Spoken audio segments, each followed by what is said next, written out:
Welcome. I'm Arthur Jones, and I'm sitting here with my distinguished guest, Pulitzer Center Senior Advisor Marvin Kalb. Welcome, Marvin. Thank you. Thank you so much for sitting down with me today. Here at the Pulitzer Center, we have the honor and privilege of hearing your wisdom and your knowledge every day. So I would like to share this discussion with our audience now. But I'm quite enamored by your knowledge of a variety of topics, ranging from Vladimir Putin all the way to the Washington Nationals bullpen.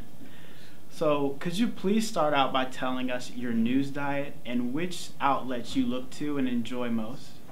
It's a good question. I begin by saying that in the morning it's NPR. Almost from the very beginning, after shaving, the radio was on and I'm hooked into NPR. And pretty much through breakfast and through my ride downtown. In the course of a day, I will then read the New York Times, the Washington Post, often the Wall Street Journal, but not every day. I then depend a good bit on information that I get from the internet. Politico, for example, is a website that I read a good bit. So would you say it's important for one's news diet to consist of global and international systemic crises and affairs? There's no question about that in my mind. If we start with the assumption that we all share the same planet, we're not living on Mars, we're living on Earth. And when we live on Earth, what we find is as we can more easily travel around the world, as we are hooked in on social media, but also the more old-fashioned media that I'm more used to, but we are nevertheless hooked in.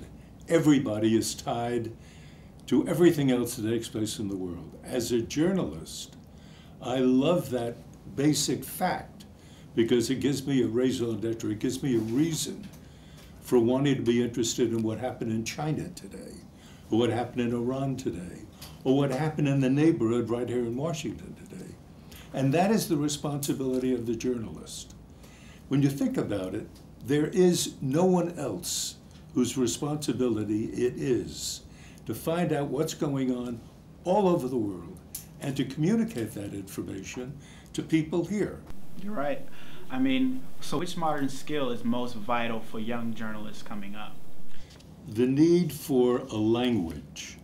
We all speak English here in the United States, but the really good journalist also has a command of another language. Why? Let us say, in my case, it was Russian. That gave me the opportunity of going to Russia and having a leg up on all of the other reporters because I could hear what people were saying and I understood that. So that's essential, a language. Second, some knowledge of history, so that when you go somewhere, you know where you are and what the background is, who are the people running the country. That is another very important aspect. But most important, eyes, ears, brain. If you have eyes and you see things, you have ears, you hear things, and you've got a brain, you can put things together. Those are the essential ingredients for a good reporter going anywhere in the world. The National Press Foundation's Journalism Awards dinner, their tagline was #Journalism Matters. For students, the younger generation, millennials like myself, why do you believe that journalism, especially in international relations, matters so much today? Journalism matters because there is no other way of communicating information. The journalist is the carrier of the message, but there are messages all over the world, and every human being has a right, a fundamental right, to know what is going on somewhere. So, who is responsible for molding and fostering the minds of the next Murrow or the next Marvin Kalb? Is it the teachers, educators, or current members of the press? Who do you feel is responsible? I think you've touched on the major ingredients. I think the first thing is that the people who are working today set the right example. Let young reporters see that the middle generation, the older generation, are both capable of doing the best kind of reporting that is possible to do.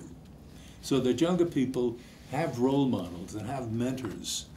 And very important also is that the people who are working as reporters today make themselves available to younger people and share their experience with them.